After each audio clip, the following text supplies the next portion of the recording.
Once in a while, an expert emerges and completely changes the game. Someone who is a mentor to those who are willing to learn. A leader who does just that, leads. Someone who is the very definition of courage, the example of integrity, and an undeniable product of a strong work ethic.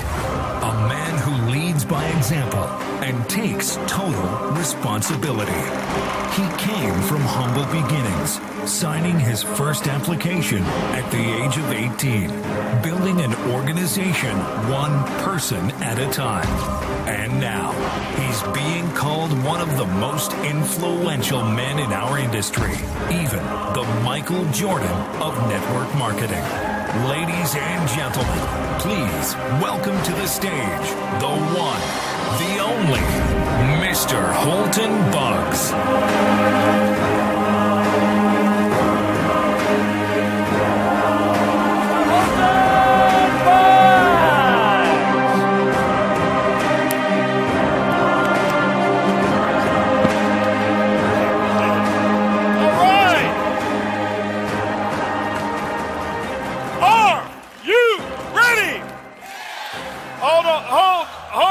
Hold on. I said, are you ready? That's a little bit better. Now, Eric called me up and he says, listen, Holton. He says, I've got the most dynamic distributors that desire to have their dreams come true in network marketing. This is the finest gathering of distributors out of anywhere in the world. That's what he told me. And I said, can I please come, even if you sneak me in, let me be the last speaker so that all the good ones have gone already, just in case those people have gone home already. They've got the good speakers. He says, I'll let you come and say a couple words to them. But I need you guys to convince me that my friend Eric was right. Because you just heard Donna says, how you do anything is how you do what? Everything. If you won't show up for you, let me ask you a question. Your son, your daughter, your distributor, or somebody else that you personally sponsor, I want you to imagine right now that they're getting recognized at the highest level in your organization, in your company. How would your response be? Hold on for a second. Hold on. No, hold on. This is a teaching moment here. I'm just telling you. Hold on for a second. The reason I'm saying that is this. Okay? Because some of you, I say, are you ready? Yeah. Yeah, I'm ready. Okay? Now, we're going to do this one more again. Okay? Anybody understand what I mean by one more again? Yeah. Those of you who don't understand, I'll be politically correct. We're going to do this once again, boys and girls, all right? Are you ready? Yes! Awesome, that's what I'm talking about. Give yourselves a round of applause. Man, I am excited. I just have to give a big round of applause, guys. We have to give great appreciation for this venue, for all the hard work, the vision of putting it together, because there's not too many venues with the level of integrity that I'm witnessing here put together on a non-company specific basis, okay, than what Eric and Marina have put together. So let's give them a big round of applause, ladies and gentlemen. Huge round of applause. I'm actually honored to be here just to share a few words of wisdom with many of you. This is this is actually my first time, actually second time. Well, for distributors, my first time ever going to speak somewhere, whereas it wasn't a group of distributors that I was a part of a company. And it's awesome just to see so many different people from different backgrounds. And I was telling a guy in the audience there in the back as I was walking out, I was here a little earlier, and I said, it's awesome to be somewhere where nobody knows you. I could just walk and talk or whatever it was. I sat next to a lady. She had no idea who I was. Sat next to this guy, and he was just it was just awesome. And so I'm grateful to be here. And hopefully something that I say today, will enlighten you in some form or fashion. I'm not here to really teach you how to build a business. I think you've got probably some of the greatest teachers from the companies that Eric told me that's represented here. You have the best of the best when it comes to teaching the industry of network marketing. You've got the best of the best. And I'm not one who believes in plugging into the guest speaker. You plug into your plugged in upline. So what we're here to do this weekend, and all the speakers who've been here this weekend, I'm sure have shared what they've actually done and something that's either inspired them or something that they've done that has actually helped them to get to where they are. And what my goal is to do the exact same thing and just to share some things with you. For those of you who know me, I never know what I'm going to say when I get on stage. I don't speak from PowerPoints. I don't have notes ever. I planned that I was going to write my speech for this event about 2 weeks ago, and I did. Where's my notes? I left my notes. Anyway, it was about 4 words that I put on a sheet of paper. It happens like that all the time, and it's the truth. I don't plan what I'm going to say. I normally just get a good feel from the audience and just share what's on my heart and share what's going on. That's how I've always been in this industry, and that's what I've done. And but I'm excited for what's going on. I think the industry now is really doing some incredible things. I think 2014 for all of you can be your year if you choose for it to be. It's not going to be just because you attended this weekend. It's going to be because you selected yourself. It's going to be because you made a decision for 2014 to be your particular year. Now, I got stopped on the way to the restroom there. Somebody was asking me about my income and stuff like that. I heard this rumor. I saw something on the internet. And he says, well, they can't put it on the internet if it's not true. How many of y'all saw that commercial? Okay. But anyway, rumors get spread all the time. Sometimes they're good rumors. Sometimes they're bad rumors. How many of you have been the recipient of some rumors? How many of you have actually been the deliverer of rumors? Okay. So everybody who's not raising your hand, you're telling me that you're a liar too, right? We all spread rumors in this industry. I'll tell you one rumor that it was a rumor. It kind of worked in my favor, but it was a rumor. I never forget. This was back in maybe 2003. 2003, I was working in this industry, and I was obviously very excited again. I had been in the industry at that time, 2003, 13 years. I had just started. I've been making money in this industry now 3 years. 3 years I have been making money in this industry, and I'll share with you a little bit of my story. It took me a little while. Most people look and say, right, man, you're overnight success. I am. It took me actually somewhere about 18 years to be overnight success. Okay. And but 2003, I never forget what happened is 2005. I happened to be one of those lucky ones who was chosen to be written up in the magazine because of some results that I had, because of my status with a particular company. And the magazine was called Millionaire Magazine, okay? How many of you would read a magazine called Millionaire Magazine? Specifically, if you're in network marketing, you would. So here it was. They have one article that they do per year, one per year that they call Billionaire, okay? So they've got all these articles, and I was just selected for the Billionaire edition. Not because I was better than everybody else in my company or not. I wasn't. It was just that when my article came up, it was the time for them to do the Billionaire edition. So here it was. I'm selected for Billionaire. My wife and I have this nice picture, and it says Millionaire Maker. I didn't choose the title or any of that. Now, what happened was this here. This was the time, I think, around the time Donald Trump was just about to start the show Apprentice. All right? And so there was kind of this debate as to who was going to go on the cover of the magazine, okay? Donald Trump or me, okay? And because I know he was starting his show and I didn't want him to be embarrassed by being somewhere in the middle, I said, Donald, go ahead and take the cover, no problem whatsoever, and he did. He took the cover. So here he is. He's on the cover of this magazine, Billionaire Magazine. They've got Donald Trump on the cover, and somewhere back in there, they've got Holton and Buggs in there, and here's how rumors get started. I never forget, I had a lady in my organization. She was a very good friend of mine, and she asked me about would I get on a conference call and talk to a group of hers that was in the Bahamas. I said, sure, I'll do it. So I get on the phone. I said, Kim, yeah, no problem. I'll get on the phone. And I never forget, she had maybe about 15 distributors on the phone call. Now, I'm on the phone call talking to them, excited. They're excited and everything. And then they asked me one question. They said, well, Mr. Buggs, would you be willing to come to the Bahamas to do a presentation? I said, let me think about it. Yes, I'll come. It's the Bahamas, all right?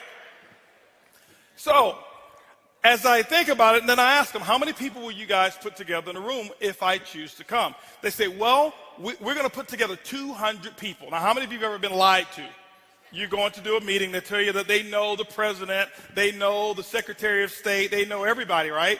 And when you get there, it's different. So I'm expecting 50. They said 200. My expectations are 50. I'm managing my expectations. So, but what had happened was this magazine came out. So Kim, this is what she did. I'll never forget, she took a copy of this magazine cover, color copy of the front of the magazine. And then she took my one-page article and she made another copy of it. She put them together, went to wherever, Kinko's, FedEx, whatever it's called now, and she made one little flyer. All right, so you didn't know who was the cover. You flip it over, I'm on the cover. All right? It's only 2 pages anyway. So this is what she did. She took that and she sent that along with a DVD of some presentation I had never seen. By the way, don't do that. Check with your upline before you ever send something that they've never seen. But she sent the DVD that I had never seen along with this one little flyer over to the Bahamas. Here it is. I get to the Bahamas. This is how rumors get started and how they'll mess your entire organization up. All right? So I go over to the Bahamas. I'm all excited. Why? Because I'm ready to get through this presentation, to go to the sandy beaches and do all this kind of stuff and chill with my pineapple drink and all of this stuff. And so I'm at the top of the hotel, and it's about time for me to come on down. I come on down. And I come down. I'm all dressed up, and I've got my, I'm ready. I'm ready to take on these 20, 25 people that's showing up. All right? Because I had already kind of, 50 I was expecting. I'm like, it's the Bahamas. I don't know. I haven't talked to these people. They may have 25, 20, but it doesn't matter. I'm going to give my best presentation ever, and then I'm going to the beach. So here it is. I come downstairs or coming down the escalator. And as I get to the bottom or the top of the escalator, I'm looking down, and it's this huge crowd of people in this one particular ballroom. They had multiple rooms, and I knew my room was on the other side. So I go down, and I see all of these people, a sea of people at the base of the escalator. And I'm like, okay, what's going on here? What's going on? Why are all these? I'm thinking, I need to go and see whoever's speaking here if they can get a crowd like this. I need to see them, right? And so I go down and I walk down, and I'm going through the crowd, and people are pushing and shoving and pushing and shoving, and they close the doors and says, hold on, we can't let any more people in. And I'm like, man, I want to get in and see who's in, right? And so what happened is I see this late, and there's all this commotion, people going back and forth, they're shouting and screaming and all this stuff. And see, Bahamas is one of those countries that when I go, I blend in. So nobody really knew who I was, if you know what I'm talking about. All right? All right, so what happens, I get down and I'm like, what's going on here? I'm going to my room. I'm trying to get to my room. What's going on? What's going on? What's going on? And this lady, she looked at me. She said, you haven't heard. I'm like, no, I haven't heard. I'm thinking, I don't know what's going on. I'm wondering what's happening, She said, you haven't heard, sir? I'm like, no, I haven't heard. What do you mean? What's going on? She reached into her purse. And I got a little shaky when she reached into her purse, right? She reached into her purse and she grabs the flyer and she says, look, the first black billionaire from Houston, Texas has come to the Bahamas to do a meeting. And I'm like, hold on for a second. See, the rumor got out that I was a billionaire in the Bahamas. 1,700 people showed up because of a rumor. See, it has nothing to do with whether it's a rumor or not. They were fired up. They were excited. Okay? That's why I had you do it over again. Because how you do anything is how you do everything. And I never forget, ladies and gentlemen, I went into that room and 1,700 people, they turned away 800 plus people. Very first meeting that I had ever done in the Bahamas. Okay? And this was back in, like I said, 2005. But rumors start all the time. Rumors spread all the time. And I'll never forget, leaving there, and I was all excited, and I was hoping that it would happen again everywhere else that I went. But but I couldn't start the rumor as good as they started the rumor. But anyway, I want to talk to you about if there's anything that I would call what I'm going to talk to you about today is, I guess I would call it the domino effect. I'm going to talk to you about the domino effect.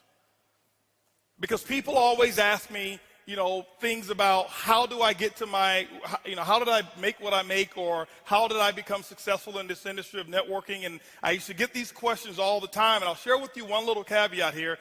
Before I joined my current company, I've been with my current company 5 years. I've been doing this industry for 23 years, started when I was 3. And, but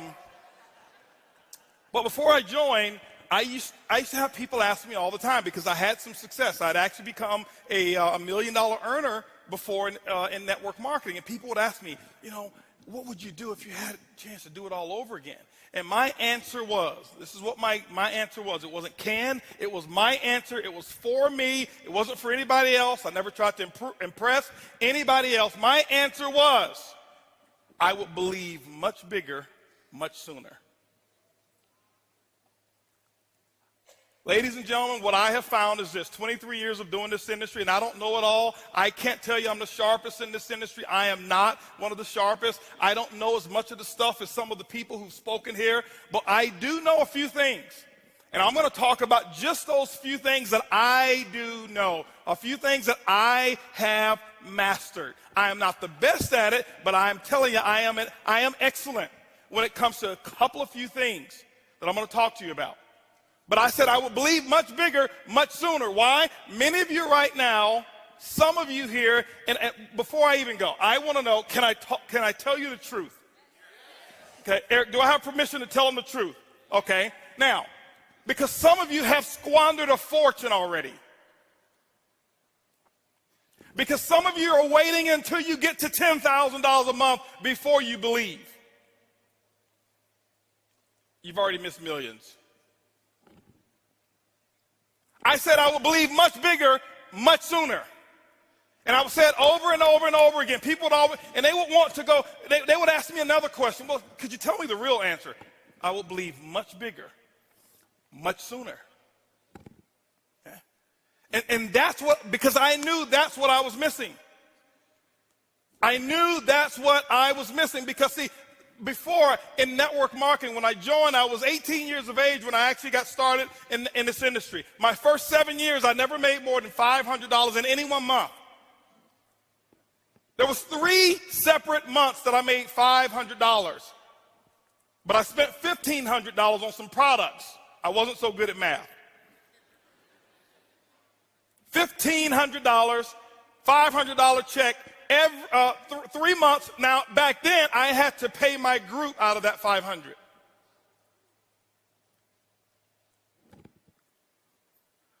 I had a group in 7 years that never totaled 50 people. I'm not talking all 50 in at one time. I'm talking, I averaged about 7 new people joining my company, my organization, per year for the first 7 years.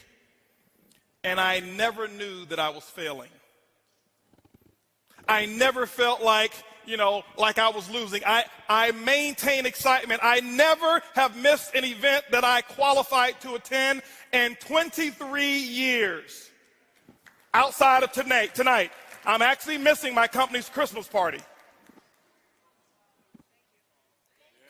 Okay? 23 years. I have never missed an event. Because I stayed engaged. But what happened was I realized why I wasn't making any money. It wasn't the company. It wasn't that I needed to do another company. It wasn't any of that I needed a new upline. I realized much later that issue was me. I realized that issue was, it was a product of things that I had seen, product of things that I had heard, product of things that I had actually witnessed. See, I realized that I had been messed up. I realized that I had been sold a bill of goods, and somebody had actually messed with this head of mine, and it caused me to fail. Okay? And I'll never forget, as a matter of fact, I had a mentor, and I recommend you get a mentor. I had a mentor when I was pretty young, and this is the person, this is why I say you've got to be careful who you listen to.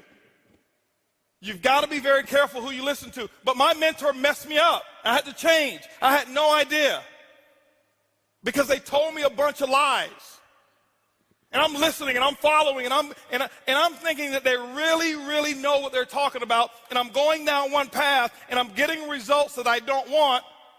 But I was plugged into this mentor. As a matter of fact, 5 years ago when I first joined my company, I called up every single person that was in my telephone. This is the first time.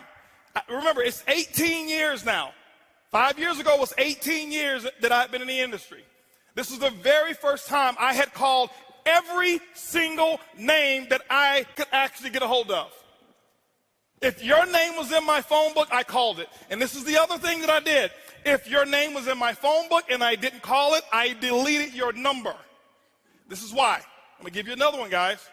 Because I didn't want to carry around negative relationships of people that I didn't want, so I deleted their number. If your number didn't exist, it was in my phone, and I didn't want you in my business, delete, delete, delete, delete, delete. Because remember, this is what happened.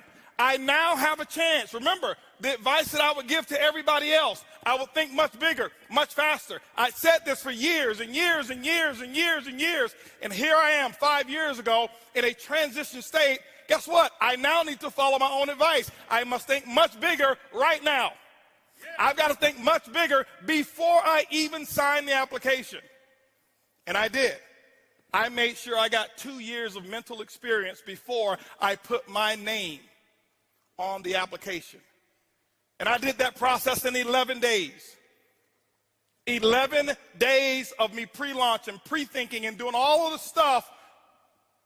2 years of experience, 2 years of planning. I had planned out my future before I even signed the application. Because I said, I'm going to think much bigger, much faster. I'm going to do some things that I'd never done before. And I called every single person. And the first person that I called was my mentor. I didn't even know that it was that person. I'm just making phone calls. I'm excited. I'm fired up.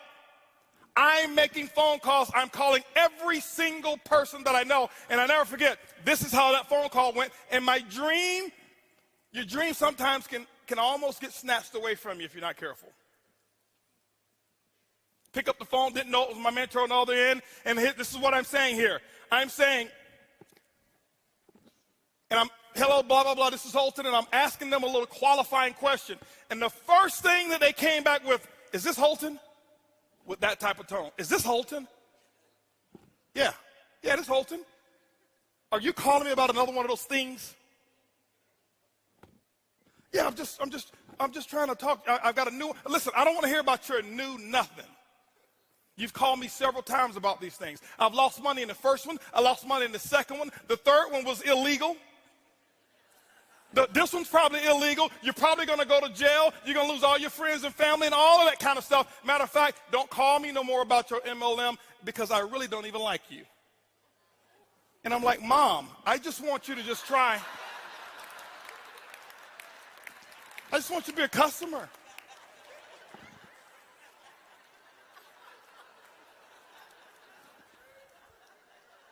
My mom and I, we have a unique relationship, right?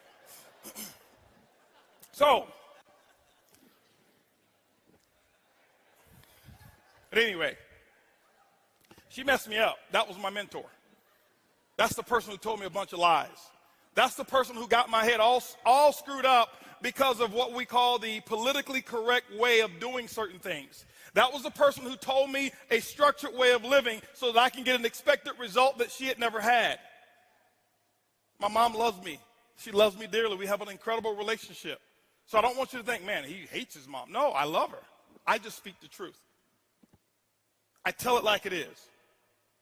But my mom, she prepared me for failure. My mom never made more than $1,300 a month in her entire life. How she's going to teach me how to be a millionaire? But I was listening to her. As a matter of fact, she messed me up pretty big time. How many of you in here are messed up right now? Raise your hands if you're messed up. If you didn't raise your hands, then lets me further know how messed up you are because you don't even know you're messed up. You think you're the deal, right? No, I'm not messed up. No. My mom's got a college degree, all right? But this is what happened. Let me give you an example here real quick, all right? I'm going to share something with you, okay? And I'm going to share with you why I ended up 7 years, never more than $500 a month. And then I'll share with you how over the last 5 years I've had the results that you heard Curtis just talk about. Now, I am not as good as my results are. I am not that guy. Okay. Some of you may think I am. You may, oh, this guy, he was born with MLM. No. I can't tell you every little secret. I can't tell you every little training topic. I can't tell you every company. I'm really, if you ask people who talk, I'm not a network marketer. I'm not embarrassed. I love our industry. That's why I'm here. I'm a businessman. I happen to use network marketing as a platform to create wealth. I'm a businessman first. Network marketers, you know what they do? They look for other network marketers. They look for other people who've got network marketers to build their group because they don't go out and do it themselves. I'm a businessman. I understand that this industry has the most incredible aspect of leverage to create wealth that I've ever seen before. So I am a business thing. I'm a businessman. Okay? But my mom, she set me up for failure. She used to tell me some things that, you know, just to share with you. Some of you in here probably know my mom. Raise your hands if you know my mom. So only a few people here, 3 or 4 people know my mom. Some of you have been having some secret conversations with my mom because you're messed up too. She used to tell me the secrets to success. Now, I don't understand why she would just whisper these secrets to success. You know, how many of you had your mom before they should just whisper things in your ear? You know, why would she whisper them? I'm like, Mom, who's going to find out? It's not like it's a test or anything, right? But she would tell me some things. As a matter of fact, I'm going to reveal some of the things my mom used to tell me when I was a little boy that she probably told you, and you've been messing around talking to my mom. I can prove it to you. As a matter of fact, I'm going to say some things, and I promise you, you will finish my sentences. Even if you try to hold back with all the restraint that you want to, you're going to finish them because it's so wrapped up in your subconscious mind. My mom got you. First lie she ever told me, son, listen, if you ever want to be successful, go to school, get a good education so you can get a good job. How many of y'all know that's the biggest lie that's ever been told in America? I'm not here downing jobs. I'm just up on opportunity. Okay? So those of you who have a job, you should be very thankful that you at least have one, and specifically with the way the economy has been. But you never get rich on your job. You get rich when you build your business. She also told me, she says, Holton, listen, she says, watch out for those get rich quick. On your way to success, make sure you play it. Money can't buy.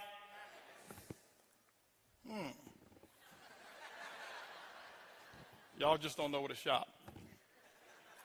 Good things come to those who. Money don't grow on. All rich people are going to.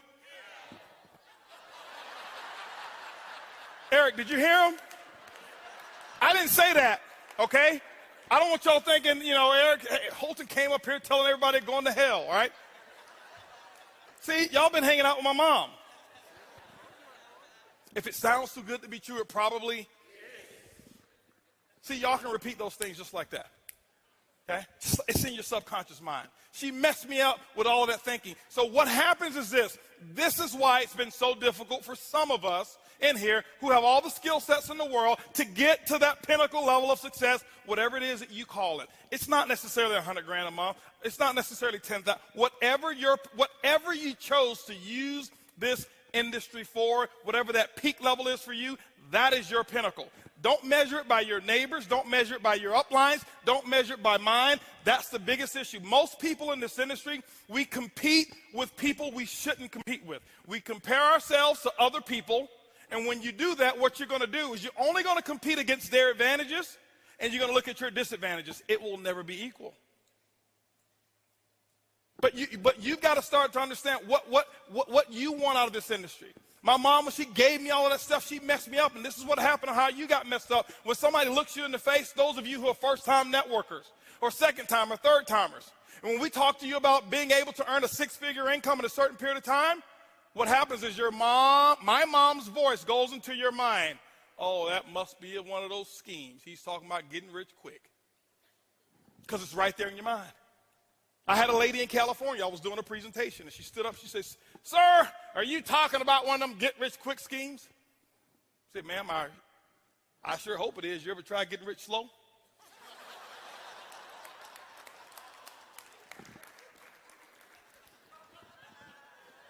but she messed me up.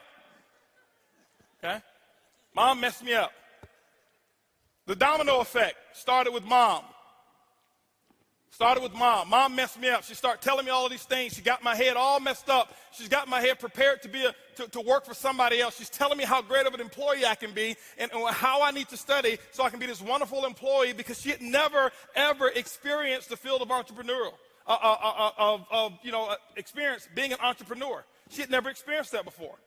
And so here it is. She's giving me the best that she's got, but she messed me up. And so here I was. I'm in a company that now depends on how I think. And I'm using $1,300 a month thinking, because that's what my mom made. Okay? That's what she made. She used to always tell me, son, make sure you go get your education. That's something they can never take from you. I'm like, Mom, who want to take it? And why? Why? When I look back on the stuff that she used to say, I'm like, you don't want to get a house that big because there might be somebody else in there living with you and you don't even know it.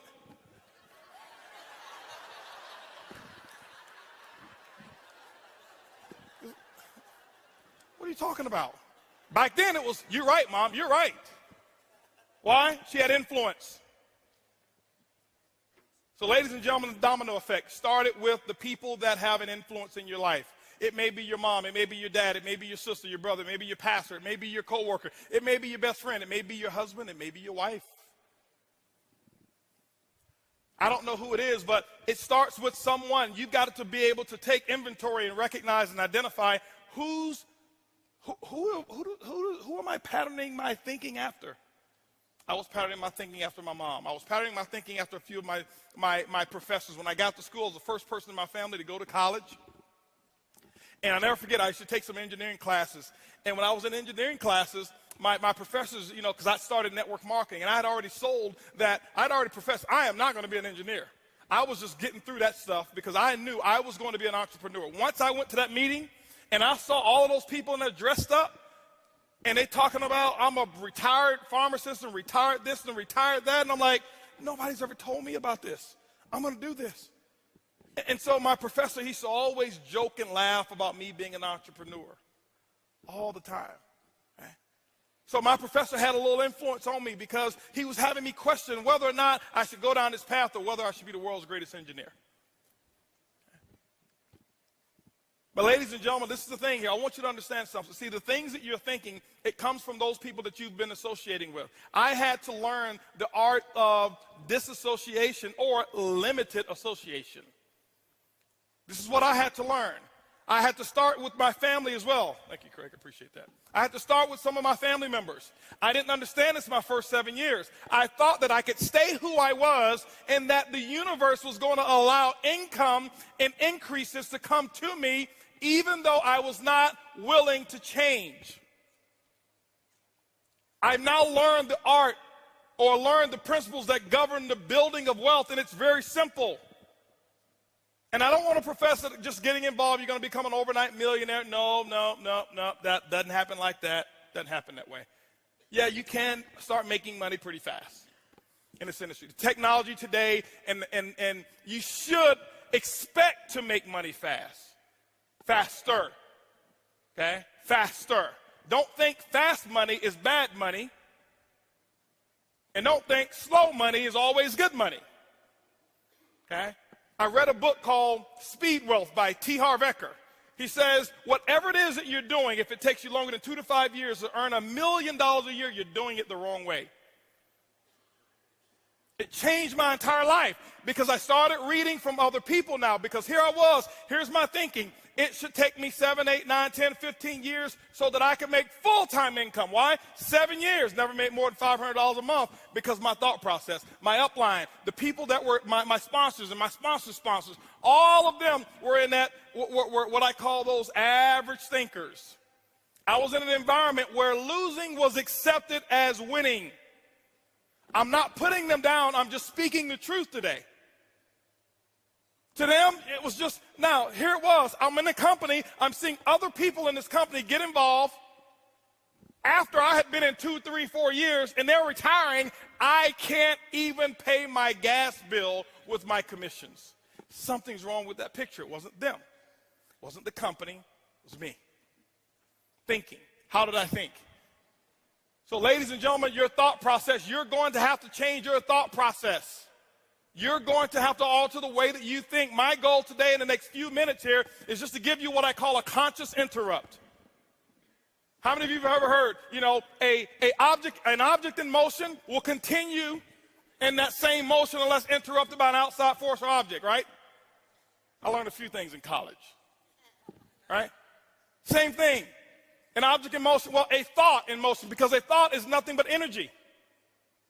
If you've read The Law of Success, you start reading and hearing, understanding what a thought really is. Napoleon Hill breaks it down. He talks about its ether, and it just continues. Well, a thought in motion will continue in that same motion unless interrupted by an outside force or object.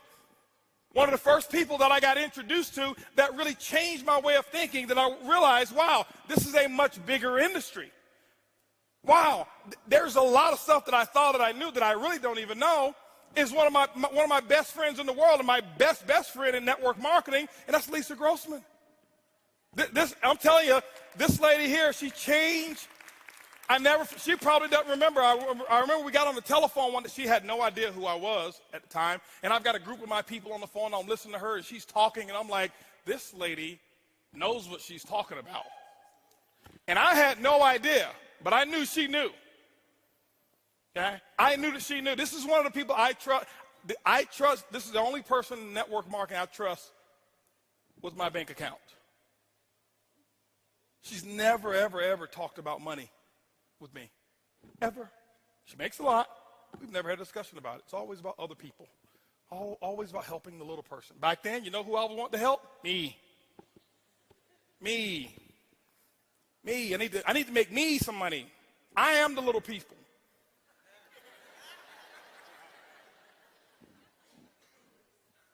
And so I start listening to her. I start reading T. Harv Ekker's book, and then I got introduced to some other books. Now, while I was in that other company for 7 years, I tell people it's my greatest experience because I never talk bad about it, because I learned from the best of the best.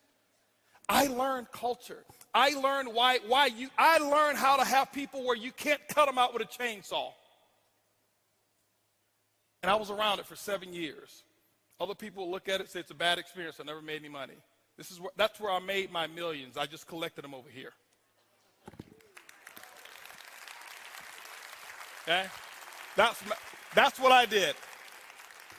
And so I start to change the way that I think, my thought process. I start to change the way that I think. Why? Because if you start to alter the way that you think, you will start changing the things that you say. I practice disassociation or limited access. I had my family, and I told them, I said, listen, I'm sorry, Mom, but I got to put a 5-minute limit time on our conversation, because I knew where it was going to go.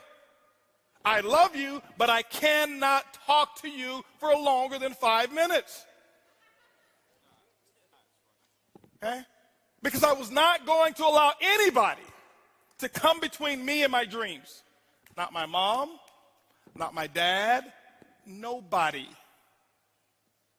Nobody. Because I read the dream came from God. So if that's the case, I don't think there's anybody he wanted me to let come between them and what he gave me. I didn't come up with the dream. It was given to me. Same thing as yours. By whoever it is that you believe. It came from somewhere else, a higher calling, whatever it may be. So I wasn't going to let anybody interfere with that. Limited association. I had some of my friends. You know what I had to do? I had to back off a little bit. I had to back off.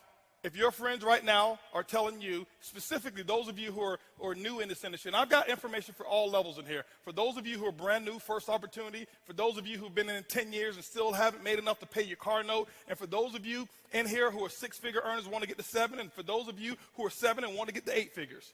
I've got information for all of you.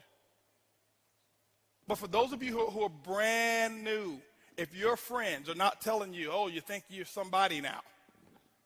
Who are you think you are talking all that positive stuff? Now, I don't want to hang around you. All you're doing is talking that positive stuff. If that's not happening, you're not about to make any money.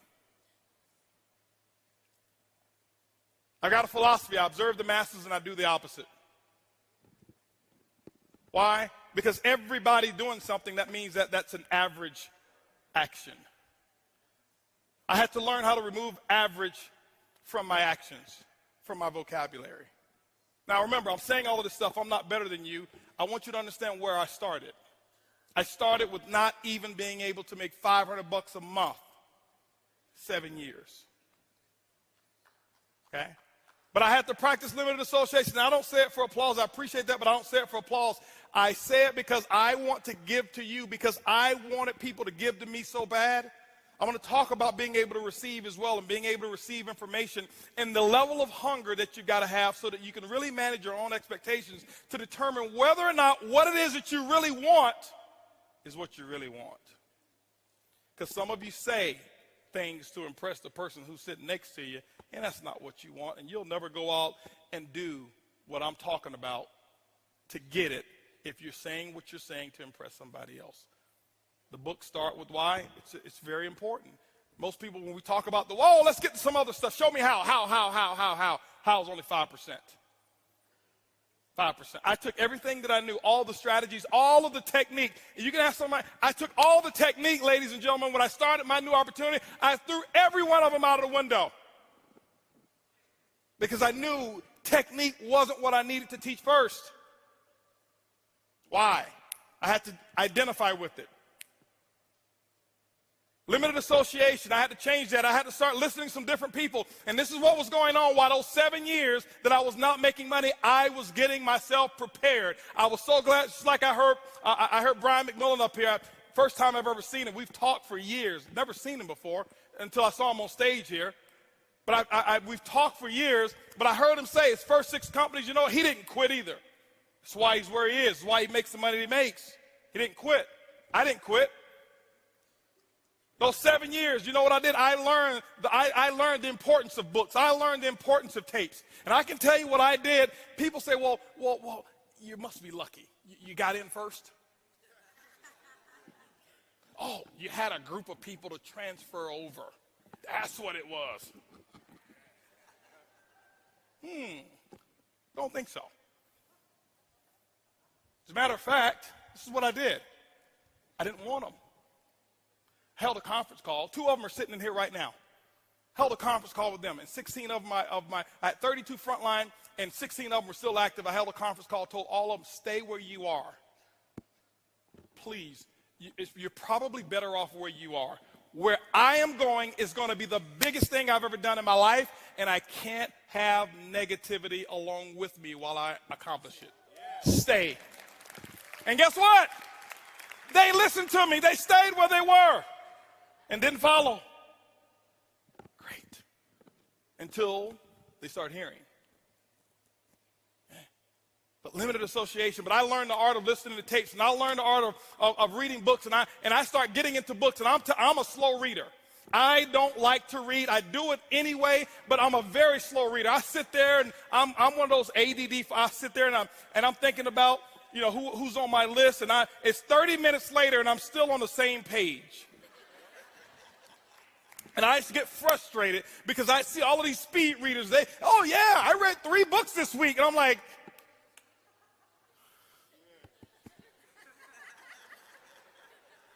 can I get 3 chapters this week?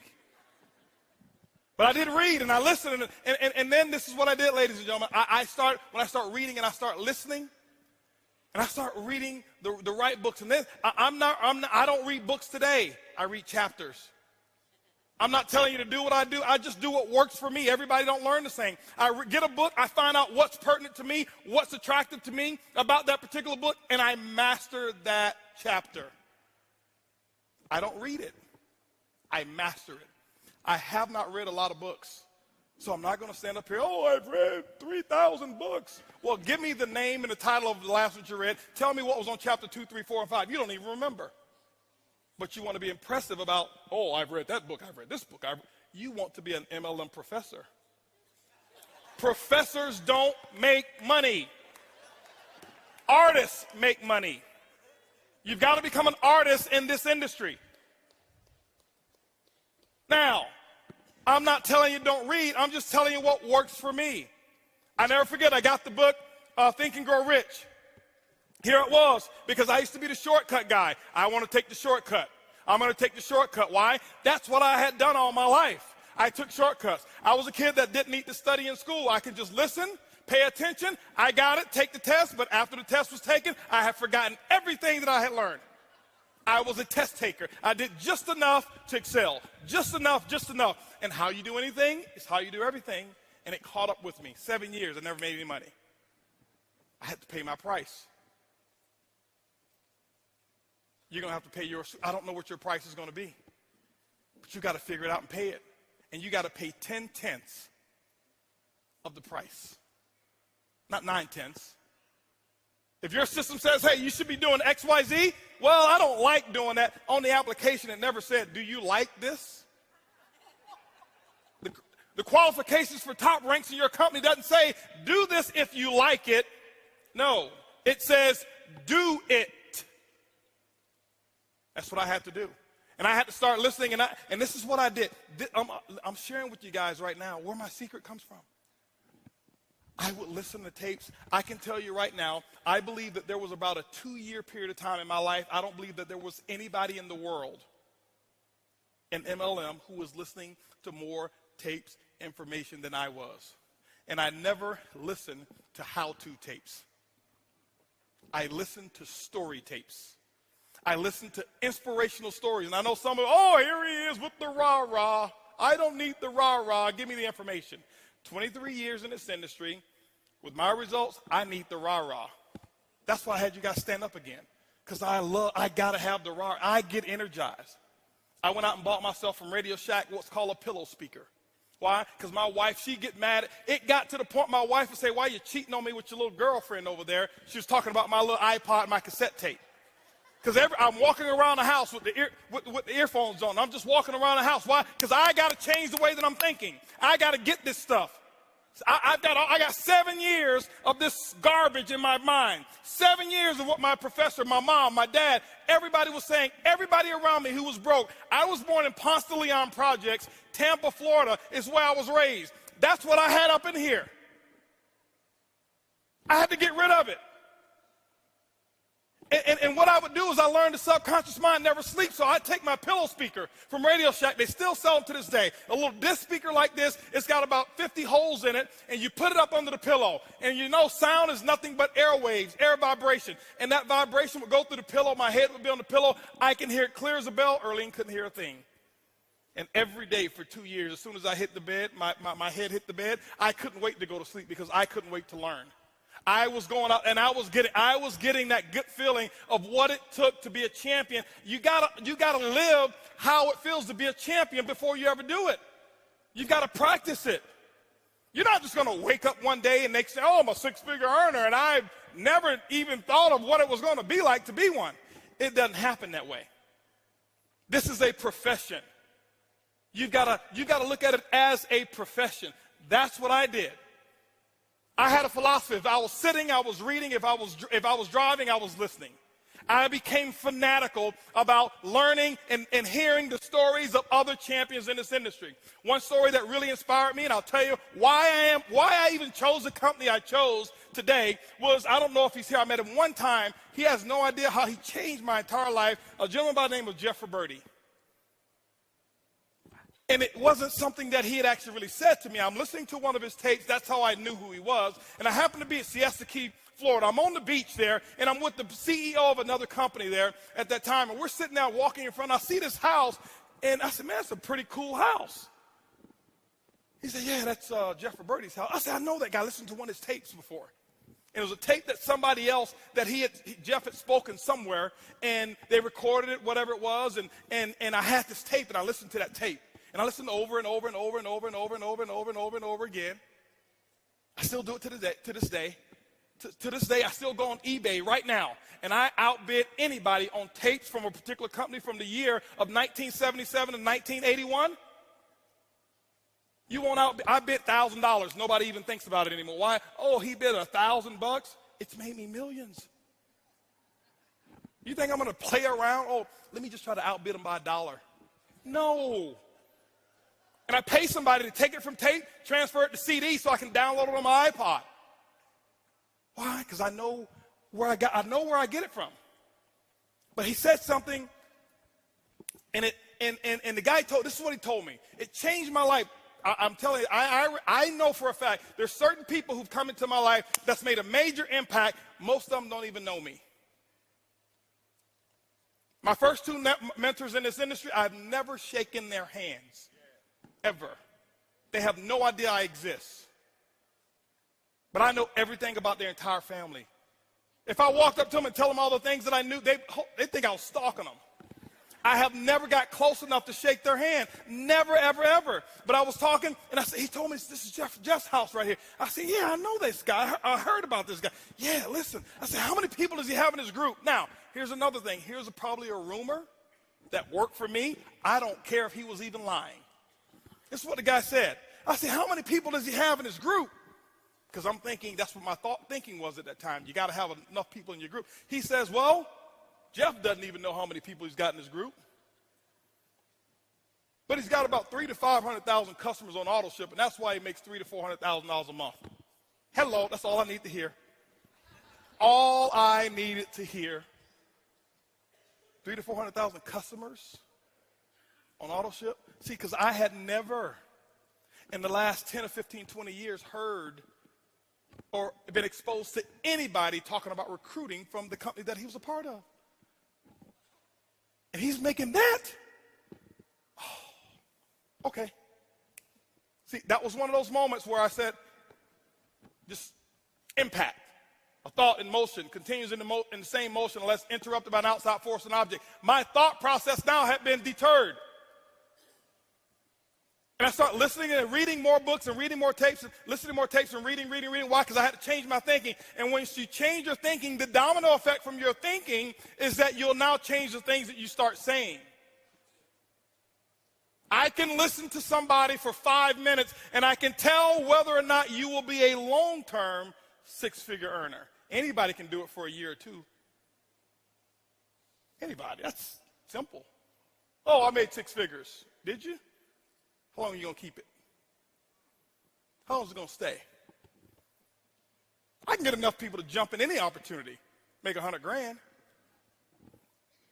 How long is it going to stay? See, when I heard his story, he had been doing it for a while. There were people making more money than him, but his long-term. Met him one time. He still probably don't even know who I am. Met him, shook his hand in Dallas, Texas, told him thank you for what he had no idea what I was talking about. Thank you for doing what you've done. You have no idea how you've impacted my life. But the domino effect is what you think will determine what you say, and you will start speaking like a winner. I had to learn the difference between winning speaking and speaking from a position of lack. I had to have an abundance mentality and start thinking and start saying the things that I wanted versus saying the things that I believed or saying the things that I had. Coming to the meeting this week? Well, I'm going to try. No, you're not going to win this year. I can tell right now. Man, why don't people show up for my meetings when I invite? Nope, you aren't there yet. Well, I invited 10, but only 8 showed up. You have no idea how you're succeeding, but you're not going to make it.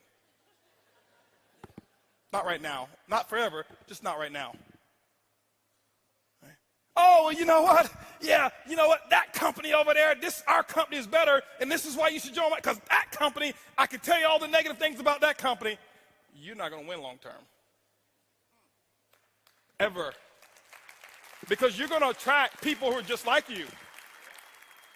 You cannot win. That's one philosophy I have that I teach in our culture. Never, ever say another negative thing about another company or another distributor.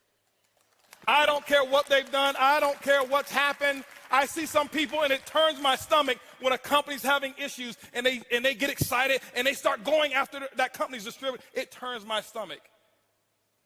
That's the reflection that you want our industry to have. Oh, they're weak, so you're going to go and attack. That's what you're going to do? No, I promise you guys, it doesn't come that way. I've tried that before. I'm not here to call the kettle black. I'm telling you the dumb, stupid things that I used to do until I learned. I wanted See, there's a difference between short-term pleasure and long-term happiness. I wanted happiness. I've had short-term pleasure. I've gotten involved in companies, and my first time ever making money in this industry, 90 days after I was in one company, I was at 20 grand a week. Wow, right? Lasted for 4 months. There's no wow now, is it? No. I wanted to do this one time. I wanted the dream that this industry offers. So you can't go out there talking bad about everybody else and stuff like that. And, oh, look at him. This is what he did. And this is what. No, you be strong enough for who you are. I'm telling you this, guys, because it's up to you guys in this room to campaign this. And if you want to, you can actually change the image of our industry if you wanted to. You can do it. I'm telling you. You can. Okay? And so I started changing the things that I was saying, and I start saying stuff now that sounded foreign to everybody else.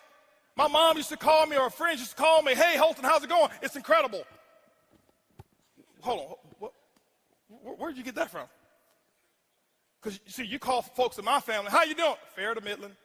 If I had your hand, I'd cut mine off. I'm doing all right. That used to be me. Why? Because that's who I was around. Those were influential people in my life, so I did what they did. Okay? Holton, you going to be at the meeting? Absolutely. I've already bought my ticket. I became an affirmative person. I start speaking the things that I want to speak. And then I bought another book. It's called What to Say When You Talk to Yourself, Dr. Shad Hemstetler. I bought the book. I downloaded the tape. I studied it. Didn't read the whole book. Because it will take me probably 4 years. I didn't have that type of time. So I got it, and I got what I needed to do, and I start writing my affirmations. I start writing them in first person, present tense, with emotion, and I start telling myself how much a winner I was. And I never forget, I used to be in my little 1993 Eagle Talon. It was two-tone, green and rust, real rust. Now, here I was in my Eagle Talon, and I'm listening to Dr. Shad Hemstetler, and what I had done is I recorded me talking to me. It's weird at first. I'm telling myself a pack of lies. I'm telling myself I'm awesome. I'm telling myself I'm $1 million a month earner. I'm telling myself all of these stuff. That was a bunch of pack of lies. And I'm sitting there at the car, and I'll never forget, here I am. I'm in this car. People thought I was crazy because I'm sitting there, and I'm just talking with emotion. I'm just talking, and I'm just talking. And there was no cell phones to my ear, no earpiece. I'm just talking. And they look at me.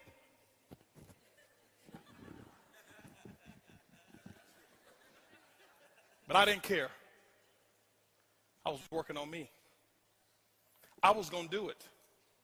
I observed the masses and did the opposite. Everybody else, when they were at the red light, they're jamming their favorite radio station or their favorite CD. And they're making sure that they create another source of wealth for whoever it is that they're listening to.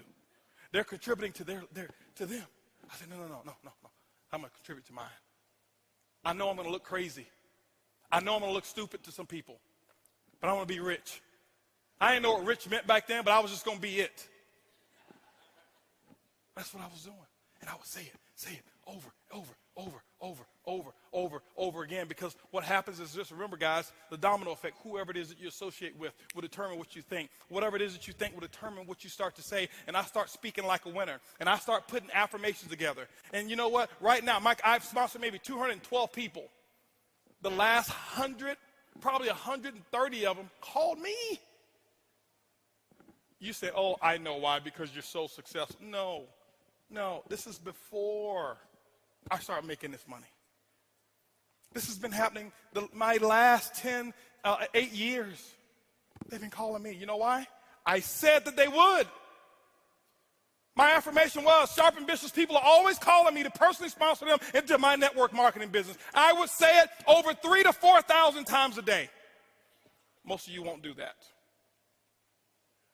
Most of you will get tired. Most of you will stop believing the lie. It was a bunch of lies I told myself because they weren't true. But how many of you know people who lie so much that they start believing them? Right?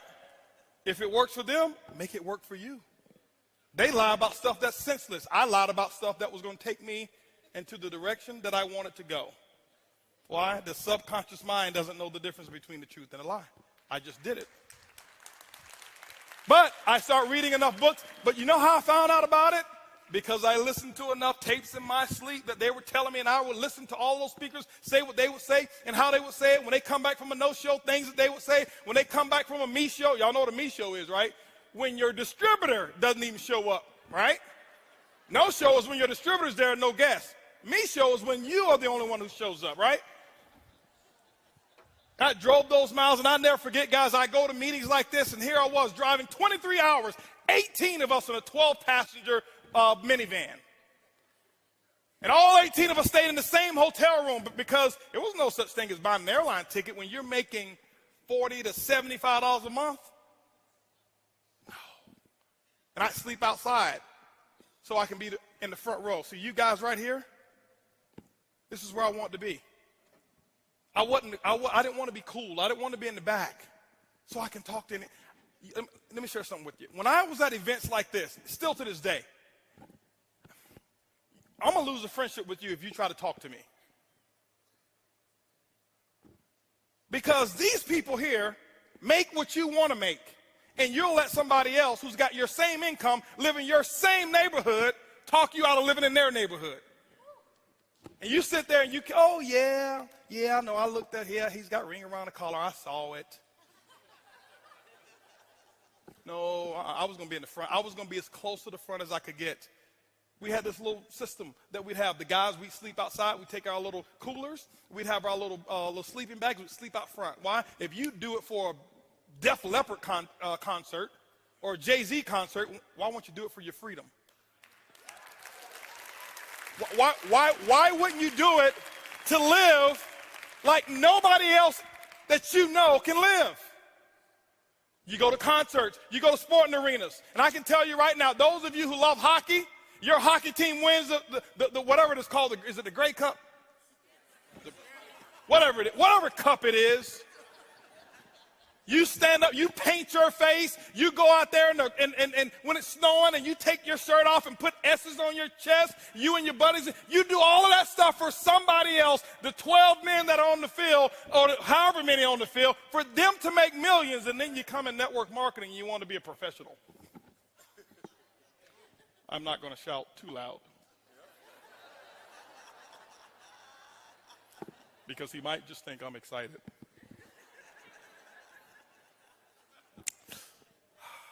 I observed the master and I did the opposite.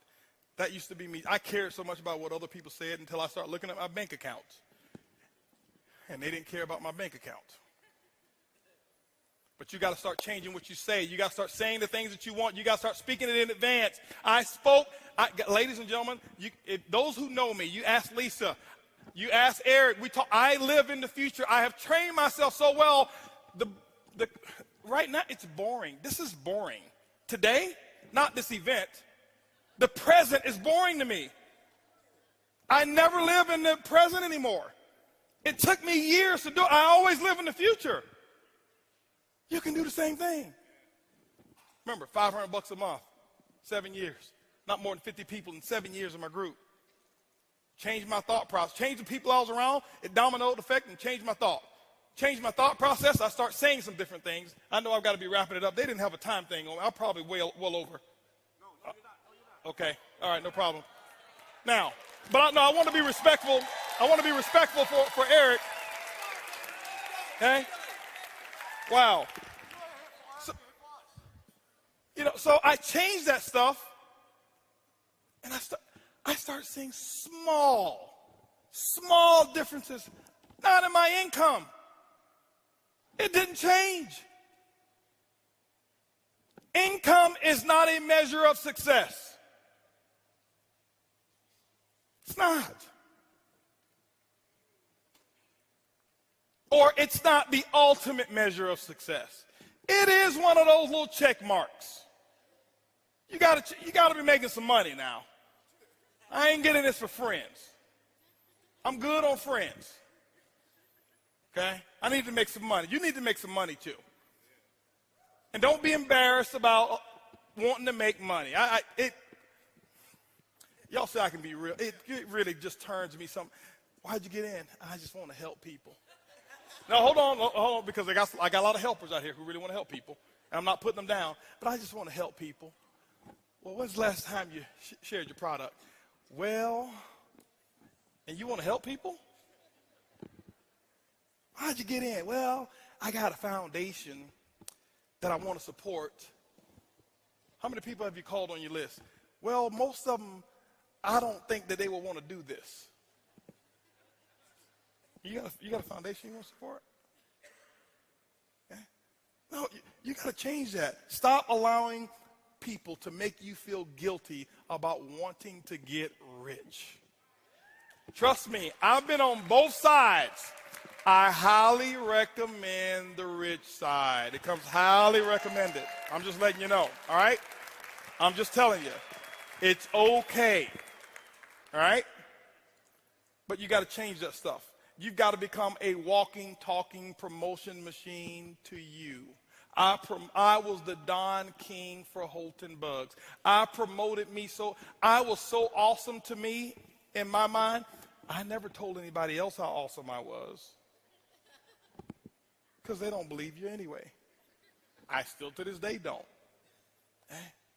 Because to me, I got a few friends that I love getting back around. We call ourselves the Wolf Pack. It's 5 of us. These are my high school buddies. They never went out, made a lot of money. It was negative to me or whatever, but we get together maybe 2 times a year, limited association, 2 times a year, okay? You know why I love getting around them? Because I'm not Mr. Buggs to them. I'm Mr. Buggs to most people in my group, and I am, the MLM guru to a lot of folk. That's not who I am. I'm me. That's just who I am. And you've got to figure out who it is who do you want to be? See, when you get free, that's when you can become who you want to become. I never was me until I got free. When somebody else was signing my paycheck, I couldn't do what I want to do. I couldn't wake up the time I want to wake up. I couldn't go to bed when I want to go to bed. Couldn't vacate when I want to vacate. By the way, rich people don't take vacations. They just live their life in a different part of the world when they choose to. Because what are you vacating from? We ain't vacating from nothing, right? Some people, it gets on them when I say rich and stuff like that. I speak a lot so I can really get under some people's skin. Why? Because that's going to provoke you to start thinking. But rich to me is not about money. You know, my wife has never seen our back office, ever. Ever. She has no idea how much money we make. She just knows how much taxes we pay. $4.5 million in taxes last year.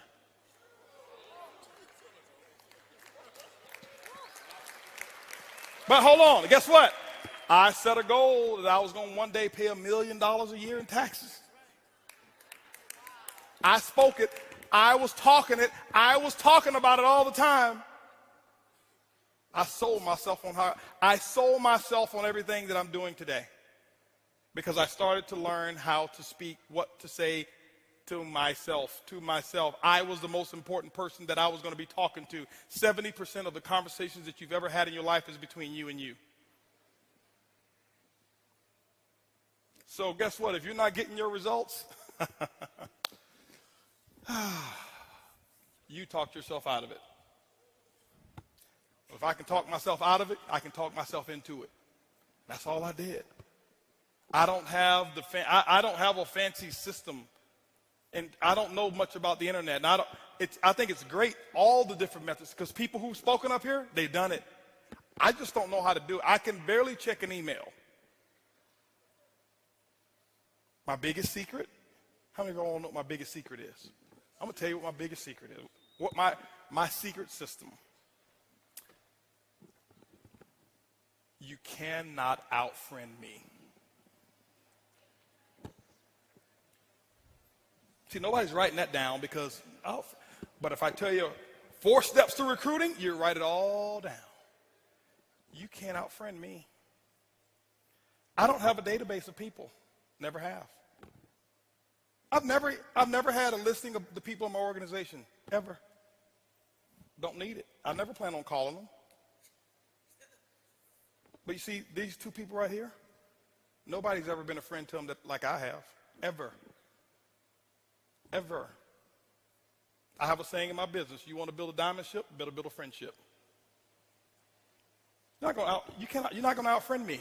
See, somebody else can get you on Facebook and do all of this stuff and get you to jump over, but they can't you can't out-friend. They can do that. Somebody else can do a better Facebook message or a better system and get you to, because that one looks better.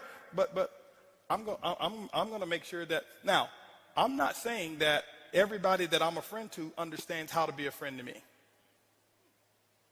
But them being a friend to me has nothing to do with my responsibility of being a friend to them. See, I know that's not that hypey stuff that you expected. It's my secret sauce. It's not a skill set. It's not a technique. I don't use it as a technique. It's real. It's the real deal. I'm going to make sure that if it ever comes to a decision of who gave the most, it's always going to be me who gave the most. I'm always going to tell them the truth even if they don't like it. I'm always going to be there and just do what I know I should do regardless of what they've done to me. Got two guys right here talked about me like a dog when I joined my current company. There were two on my call who stayed. When I remember I told everybody to stay, those two stayed. He ain't going to do it. I can't believe it. Now, before, I was a hero. Now that I've chosen something else, he ain't going to do it. It's going to crash. It's going to burn. It's whatever it was. I knew all the things that they were saying. It had nothing to do with me. As soon as my phone rang, he called me up. He says, hey, man, we need to talk. Let's talk. And I've been a friend to him ever since. I learned that in that company I never made any money in. I got one of my best friends in this business. He was making about $500 a month when he joined my company. Right, $500 a month. And he's doing pretty well now. Okay. I know for a fact you can write him a check for $20 million. No, let's just say 100. Because he makes $20 million every 4 years. So let's say 100. He ain't gonna budge. I know it for a fact. You know why? I never wanted his CV. I never wanted his volume. I never wanted his people. I just wanted to be friends with him and his wife. Let me ask you a question. Do you even know the names of the kids of your front line? Or you know their ID number and how to get into their back office to check their volume? I'm telling you right now how to build a dynasty. I'm telling you right now how to keep something strong. Hey, come on over here. Let me introduce you to my downline. I hope I'm not stepping on toes, but don't say that. Who wants to be the downline?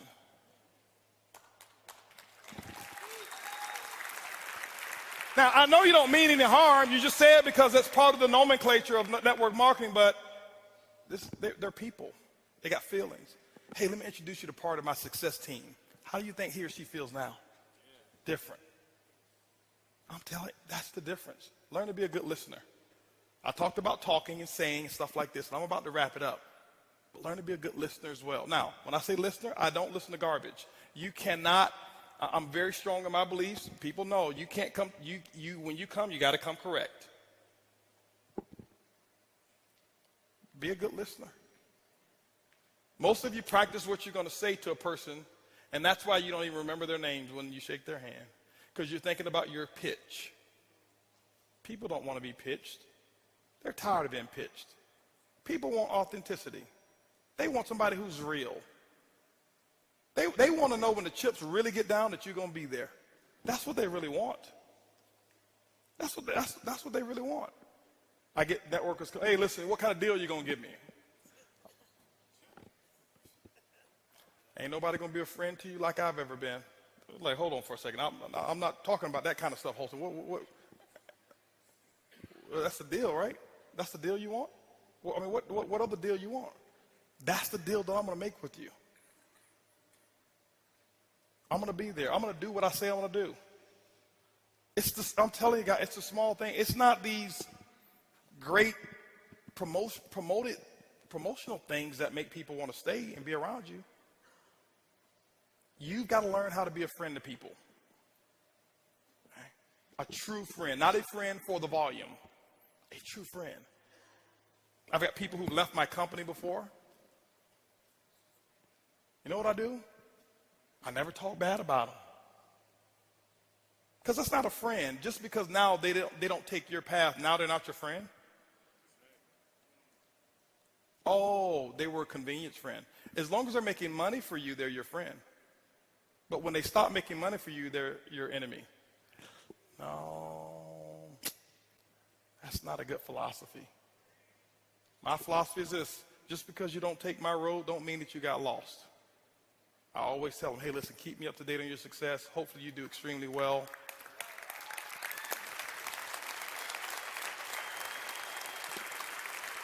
Yeah. It's the difference maker. But see, this is why, as Curtis mentioned to you, I started with non-networkers when I built my current company. Before, I was a networker guy. I started with people who don't understand the bad culture that I used to promote. I started with people with a blank canvas. And I taught them what we know. I saw another one of my guys over there. First-time networker. I'm not going to call his name. First-time networker. He used to be an engineer, too. He's making $170-something thousand a month. 20 months ago, he was at 20 grand a month.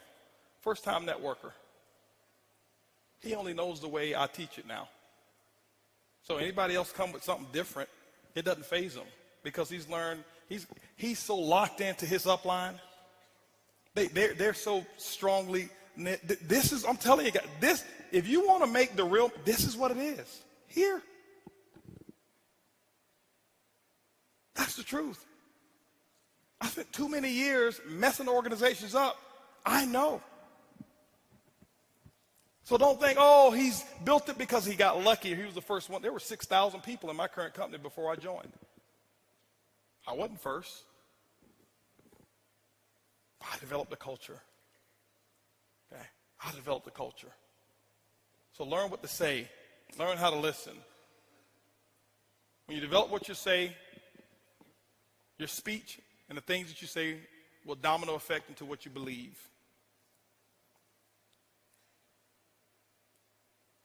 It doesn't take faith to build network marketing any longer. It may take faith to build in your company if nobody's ever done it.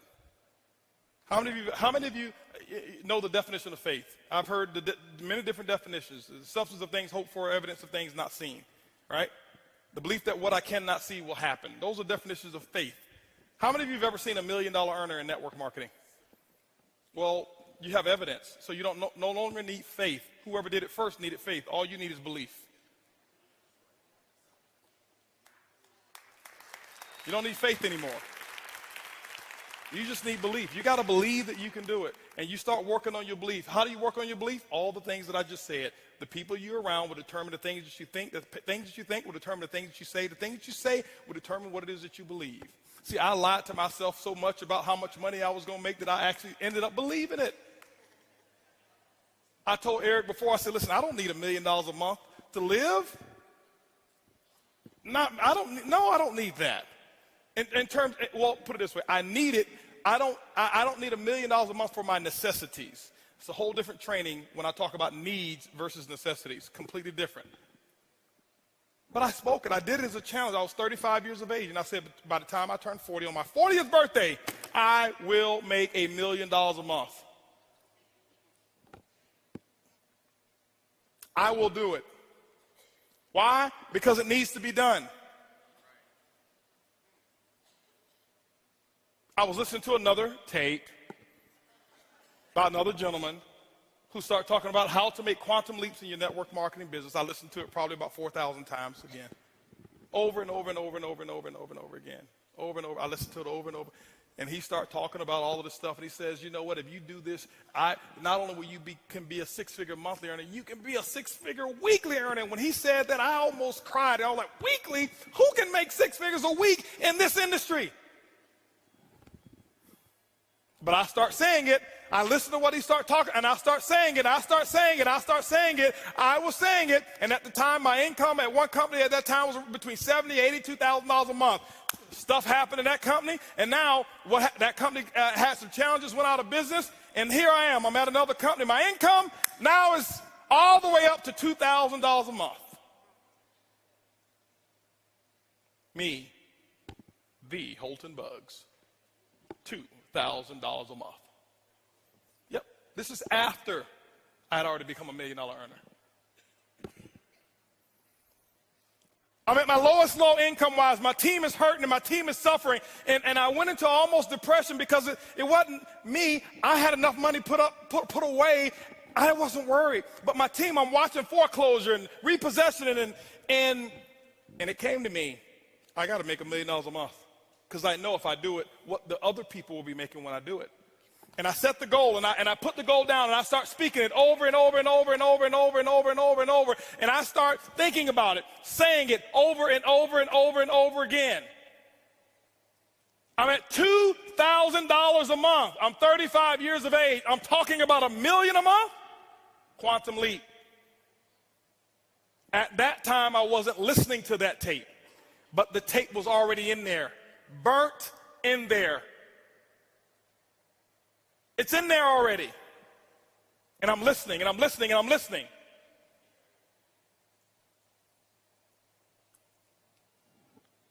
"35 years of age. My birthday is September 26th. My goal is to hit it by September. September come. Didn't hit it.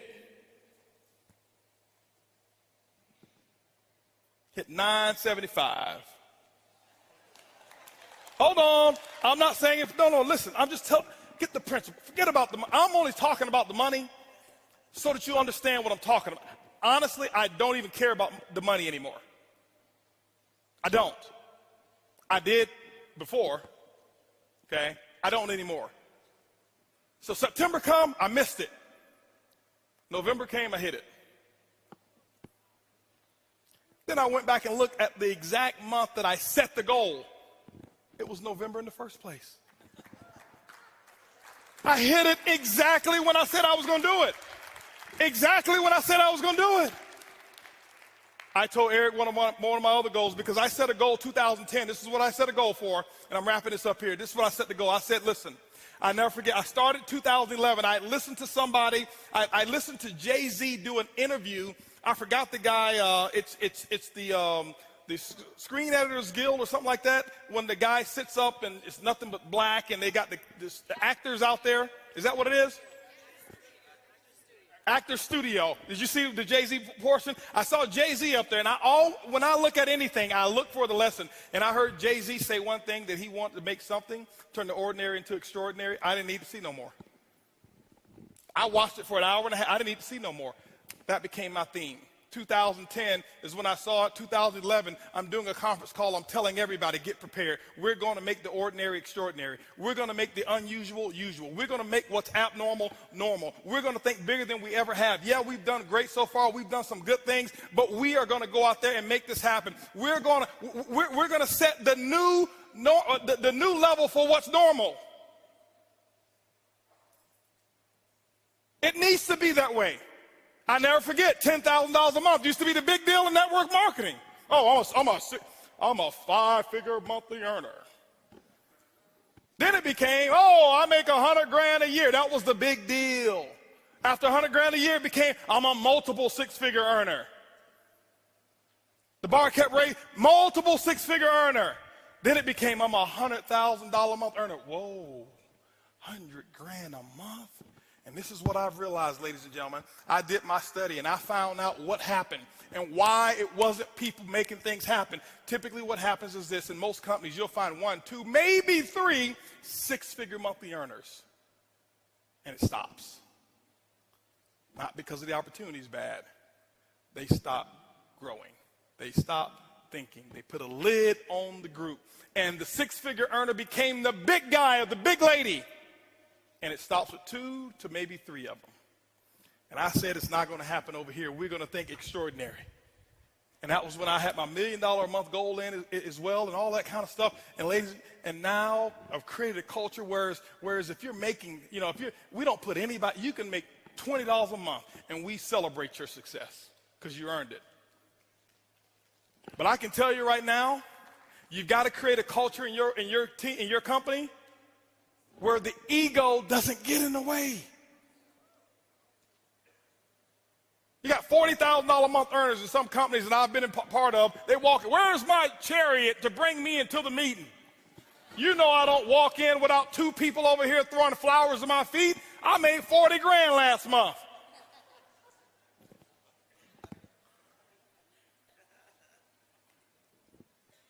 We've created a culture. We've got people who are in our company making $150,000 a month. We come to some VIP meetings, we don't have enough seats, and we got $150,000 a month earners standing on the wall. Nobody even know who they are because they're grateful.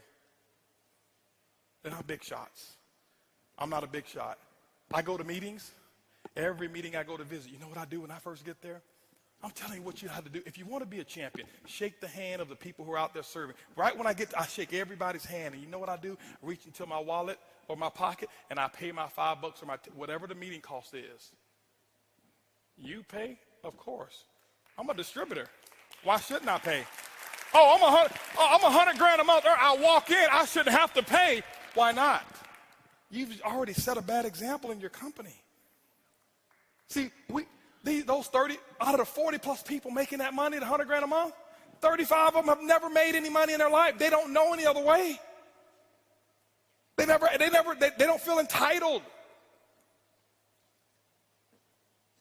They don't feel entitled. But you got to start believing it. Once you start believing, you got to put the actions in. You got to do the work. Whatever the work is, you got to put the work in. Put the work in. This is network marketing. It's not net sit marketing. It's not net play marketing. It's not net think about it marketing. It's not net one day I'll get to it marketing. It's net work marketing. And most people miss the W, the work part. Network marketing. I worked my butt off. I can tell you right now. Now, remember, it's not just work. You've got to be productive, not just active. You got to be productive. I'll tell you why I make what I make today. I'm gonna write this down. This is my schedule when I first started, okay? My first day, it was because of what I did day one, not because of what I've done over the last 2 years. I set the example. See, everybody want to take notes now. You see, I've already said the most. You didn't write notes when I said they won't outfriend me. That's more important than what I'm gonna put on the board right now. But see, anything that's skill related, we want to take notes. Anything that's really inspiration related, that really matters, we don't. Don't worry, my group's the same way. It's not just you. First day, this is what I did, ladies and gentlemen. Work. Why? I knew. Remember I told you I got to believe much bigger, much faster. I only set 2 income goals or 3 income goals since I've been been in my company. Sorry to talk about that company, but anyway, set 3 income goals since I started.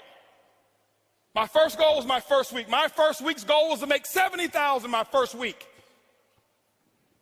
Yes, $70,000 was my first week's income goal. I missed it, didn't make it. Make $25,830, but it didn't matter. That was my goal. My second goal, 18-month goal, $250,000 a month. Missed that one too. Hit 249. Why? Your business should be predictable. This is a business. I know my business. You got to know your company and your business. I know my business, and it's just as predictable as Exxon knows how much sales of oil they're going to do in the year 2015, and it hasn't come yet. But if you ask any of the executives, they can tell you with a small margin of error what the results are going to be, because there are certain things that cause a certain effect in the business. You've got to figure that out for your company, but it is predictable. You can't be out there, well, I'm just going to throw enough mud on the wall until it sticks. It doesn't work that way. Eric talked about the 90-day game plan. It's predictable. What are you going to get done in 90 days? This is what I did. Day one, I called that group of 32 people. This is what I told them. It was actually 32 people I've sponsored. I had 16 of them on the call. This is what I told them. I said, listen, my current company, I'm launching tomorrow. If those of you who want to know what I'm doing, be on my conference call tomorrow. They were on my conference call at 10 a.m. 10 a.m., I had 16 people on the call. I explained to them, I said, listen, don't ever ask me anything about our previous company anymore. You've got 24 hours to ask me about that company. I will know that word is no longer in my vocabulary. I never said anything good or bad about the company. I have never left the company and talked bad about them, ever. Didn't matter what took place, okay? Now, and so what happened is this here. I said, guys, listen, you guys are, right now, we're going to do my first, what I call First Movers Advantage conference call. I'm sideways. This way? This better? Okay, here we go. I said I'm going to do my First Movers Advantage conference call. It's going to start at 12 o'clock. Here I am at 10 a.m. This is what I did. You don't have to copy this. This is what I did. Okay, don't write this stuff down. This don't matter. Whatever your method of exposures are, that's what you do. Get with your upline. Get the mentality that I had. Not this, the mentality. So 12 o'clock comes. This is what I did here. I said, guys, listen, out of these 16 people, I say, I suggest you have 10 people on the conference call. They said, well, okay, 12 o'clock when? Next Tuesday? I said, no. Today. Today? 10 people? We only have an hour and a half. I say, exactly. You guys are already in. I got to start making phone calls. Goodbye. How many of you have talked to your prospects about doing a meeting or a call? Well, I've got to give them 36 hours to get the baby. You're not going to win big. Not if you want to launch something. Remember, professionals launch a business, amateurs join a business. I don't join anything. I am a launcher. I launch. Okay? When you look at Microsoft, did they launch Xbox or did they just announce it? They launched it. Sony, they launched this new PS4, whatever it is, however many millions pre-ordered and sold. They launched it. I'm a businessman. You are a business person. You should launch it. This is what happened. 125 people showed up on that conference call. On that conference, don't clap. It's not the number. It's the attitude. It's the mentality. My group before, they saw me give people 24, 36 hours to prepare for a stupid conference call. You're sitting at home. You don't need 3 days.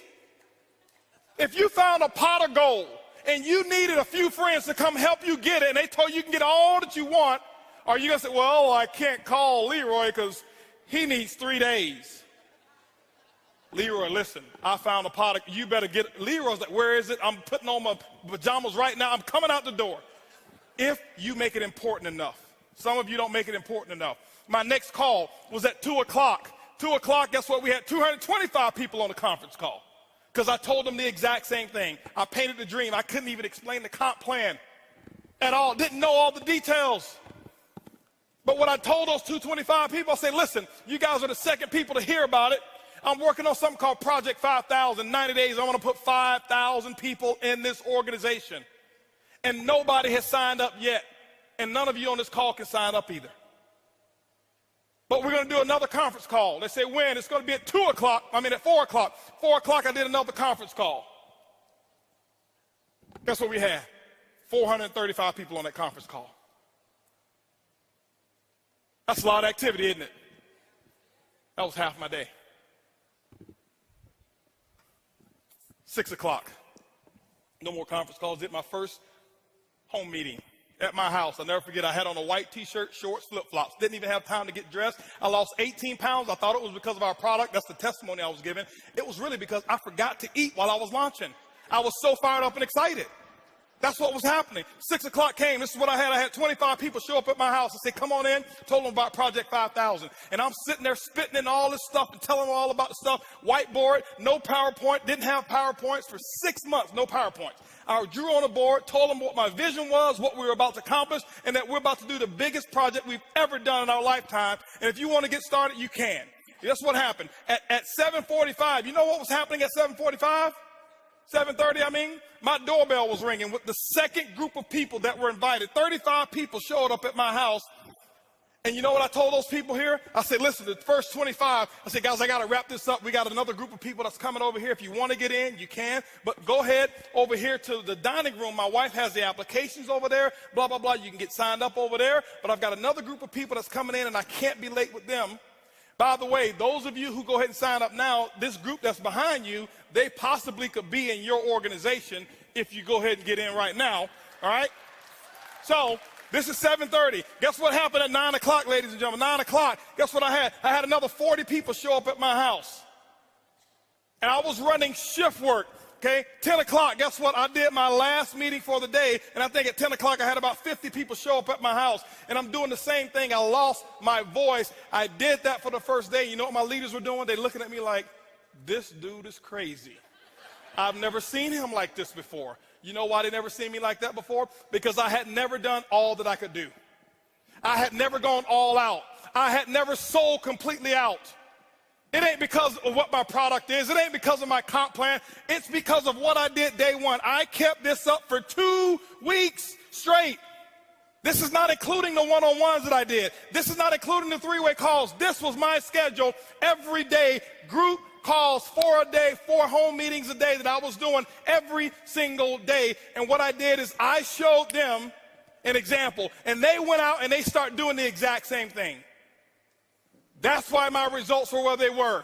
My first day, if you count it up, I exposed almost 700 people. I did more in my first 24 hours than some people do all year.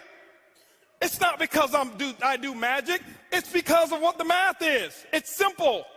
You can do the same thing. It's not, okay, I got rich quick. I compress time frames. Compress time frames. This is the work. You do the action.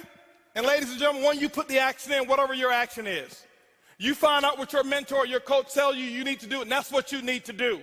You put the work in, and don't give any excuses why you can't do it. Excuses don't work. Now, I know I may be a little too intense. I get excited when I talk about my dream. I get excited and passionate when I talk about what works and what's going on. That's just who I am. I don't apologize for it. But I don't want you to think some of you, that I'm yelling at you, because I don't know many of you in here. I don't want you to think he's yelling at me. Eric brought this crazy wild man on stage, and he was spitting and yelling, and he looked at me, and he was pointing at me. And no, I'm yelling in love. I love you. I want you to just do this thing, okay? That's what I want you to do, all right? And I promise you, your group, they will catch on. When you do the action, they will follow what you do. They won't listen to what you say. This is what I want you to do real quick. Real quick. I got 2 minutes. Real quick. Everybody stand up real quick. I know your butt's been hurting around now. Real quick. Stand up real quick. Stretch your arms all the way to the left, all the way to the right. Put your arms behind your back. Put them on your backside. Now pull your underwear out your butt. Wiggle around if you have to real quick. Okay? Now I want you to stretch all the way up. Take your palm of your hands, and I want you to act like you're actually you're pushing up on the roof, on the ceiling. You're pushing up on the ceiling with the palm of your hand. Palm of your hand, pushing up on a stretch. You should feel it right here. You should feel it right here. Stretch, stretch, stretch. Take your left hand, put it behind your back. Now stretch real high with this hand here. Real high, real high. I want you to take this hand, the right hand. I want you to just close it up like this. Make a fist, okay? And stretch those muscles, stretch those muscles. This is a 2-minute drill here. Stretch those muscles. Now what I want you to do is I want you to do this right here. Stretch those 3 fingers by making an O like this, okay? Make an O like this. See that? Stretch. You should feel it right here, okay? Now this is what I want you to do. I want you to take that O. I want you to put it right here on your chin. I said your chin. See, people will do what you do, not what you say. They do what you do. I said chin just as clear as day, but you did what I did. That's not a 2-minute drill exercise. I just want to show you people do what you do. Sit down. Now, so you do that, and then you'll have the results. This is what the results are, ladies and gentlemen. The results are, some of you who are part-time, you will start being able to go to bed when you get tired of staying up. The results are you'll be able to wake up when you get tired of sleeping. See, those actions are going to produce the results. Then you'll be able to have what we call freedom. You'll be able to have retirement parties like we would have. I never forget being able to retire people and pick them up, take them with limousines and have roses and all kind of stuff in there. And the last time that they would ever look at an office building, because we retired them from this because of networking. You'll be able to go wherever it is that you want to go with your friends, and guess what? They can afford to pay for themselves. That was one of my goals. I just want to go somewhere where everybody else can afford to pay for it. That's the results. Okay? The results is, I tell you, if you do this the right way and if you operate on the right principles, you'll have a better marriage. Most, network marketing ruined my marriage. No, it's not true. It was already bad from the beginning. Network marketing exposed the problems that you didn't fix. But when you do what I'm talking about, your marriage will become solid. You'll become a better father. My son, he's equipped because of this industry. That's my biggest result, not my money. My son, 16 years old, he is a tiger. He is off the hook. I'm telling you, the boy's sharp.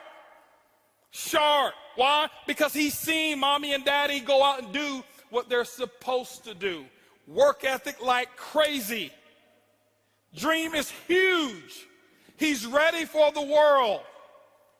2 years ago, he set a goal to make $100,000 for the summer. He came up short. He only made 60 and donated all 60 to the victims who had actually got hurt in the hurricanes over there in Tennessee and Alabama. The boy's bad. He was 14 years old. He says, Dad, I want to make $100,000 this summer. Think much bigger, much faster. See, to him, that's normal. It's normal. He was asking me about one of my guys. He says, "Is Uncle Ed? How much money did Uncle Ed make?" I said, "He made almost $2 million. What is he waiting on? That's all he made?"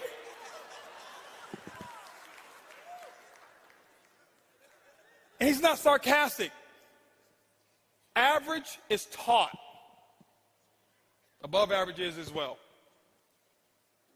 But those are some of the results, ladies and gentlemen. Some of the results, the results are nothing phases you anymore. I lay down at night. My biggest result that I have, ladies, when I lay down at night, my wife and I, we lay down at night, it's peaceful sleep. We think about nothing. We owe nobody anything.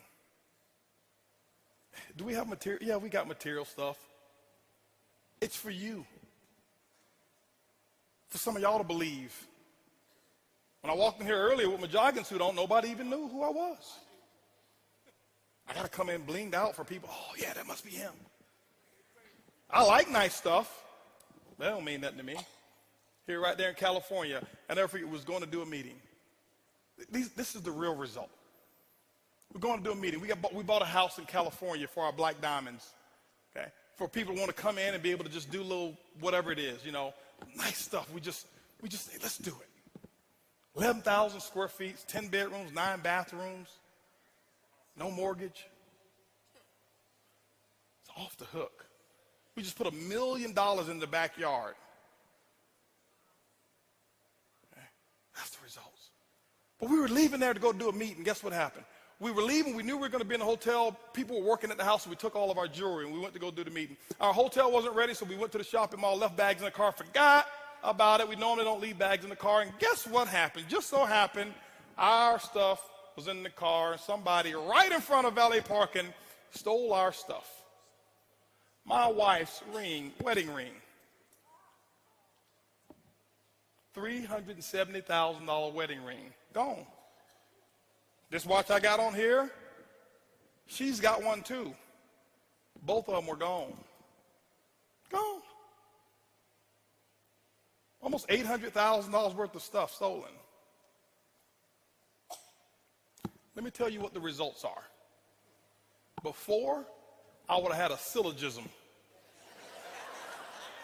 I would have closed them all up. Nobody gonna move until I get my stuff.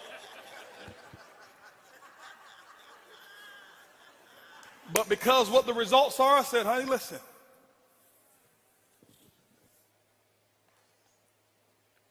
We didn't have to encounter this. We don't have any memories of anybody holding a gun to us. We don't have any memories of seeing it going.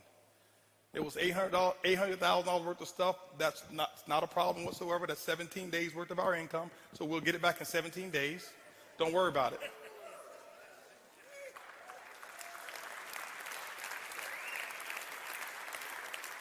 Because now the focus is on more important. Before, man, it's taking this jacket. There's going to be some furniture moving around there. Those are the results. The results of being able to take that house and take my family, and I take about 30 people in my family, fly them up to, for Christmas and stuff like that. and just spoil them. December is my month for me. Some of you, I'd love for you to join me in this. This is what I did. I started 8 years ago. December, I abstained from purchasing anything for myself. Nothing for me, nothing for Holton. Completely abstain. Can't buy me anything. Nobody's forced me to do this. I just start doing it. And all I would do back then is I'd start and I'd take $1,200 and I'd make sure I give 12 $100 tips to people who are expecting a $5 or a $10 tip. I go into like a Denny's, eat, have a little $15 meal, leave a $100 tip. Because I noticed the difference so little to me, how big of a difference it made to so many other people. I wouldn't stay around and shake their hand and talk to them because I didn't want to do it for recognition. I wanted to do it because I really wanted to make a small little difference. But it's grown now. I call it my 12 days of Christmas. December, my goal is to find opportunities and spoil people. I never look for the recognition for it. Next year, 2014, my wife and I are finding opportunities to give large sums of money away. Next year, we'll give away multiple seven figures that people won't even know about. But there's causes and this is why we do it. Because it replenishes the joy, and you cannot put a price tag on joy. You can have all the money in the world, and we make a nice bit of it. But I can tell you the biggest thing that we have is we're free. Not just because we don't owe anybody anything. We're free because our conscience is free. There's nobody can say Holton backstabbed him. There's nobody who can say Holton took this from him. No, guys, that's the result when you do it the right way. I love spoiling our parents. And with closing, I want to show you a video of a couple things that we did. You can do this now. But remember, I started with just $100 tips. $100 tips. $100 tips. Okay? $100 tips. This Christmas here, I'll probably tip somewhere around about $30,000. I started with 100. Okay? I started with 100. I don't do it so I can receive. I do it because I want to receive the joy. I don't want the monetary. No, it don't work that way. But I just go out there and watch what a difference it'll make in your life, the person you become, and the people that you start to attract. Thoughts determine, the domino effect is your speech. Your speech determines and domino affect your beliefs. Your beliefs domino affect your actions, and your actions domino affect your results. Let's roll this video here real quick as I end up. I always had a dream to buy my mom a house. She used to always tell me about this house, and she would visit it. And this house here, this was years ago. I went and bought this house for my mom. This is her dream house. She never knew. I wish I had the video for that one. It was the model house that she'd always go and visit. And one day I bought it, and I went and made a negotiation with the people. I bought that house and the lot next door, and I says, the only negotiation is this. I need to close today, and I need every piece of furniture the way she remembered it to stay in here. And it was just like this. And this is one of my results of being able to spoil my mom. And when she came there, she thought she was coming to visit the guest house again, and we had 75 people there, and said, no, this is yours. It's not the money. Some of you can do it right now, but I want you to see this here. This is my mother-in-law. We just did this in June. We just bought her her dream car. She had no idea what was going on, and see, you can't buy this. They're our biggest cheerleaders and supporters.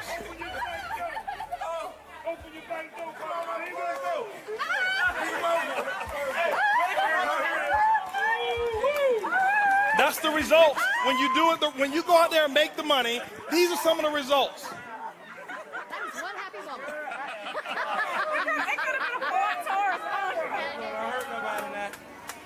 I heard you officially.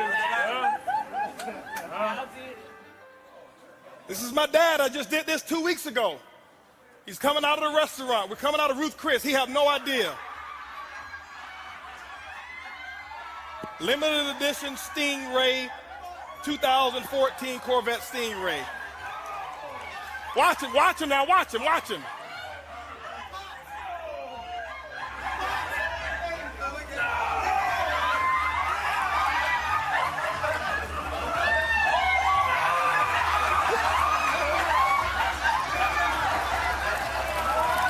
can't buy that.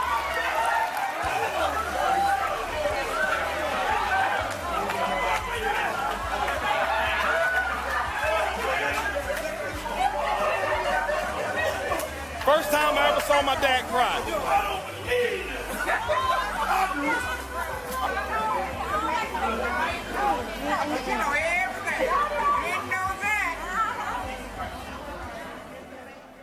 He still drives it with the thing in the window that says, "Happy birthday, Dad." Pops. Okay? Ladies and gentlemen, you go out there, make it happen. Those beliefs will determine actions. Those actions will give you the results. Eric, I want to thank you so much. Lisa, Curtis, thank you. I know I went over. Appreciate you guys. Go out there. Let's make it happen. Mr. Holton Buggs. Brother, I love you, man. That was awesome. That was absolutely good. Mr. Holton Buggs, give it up.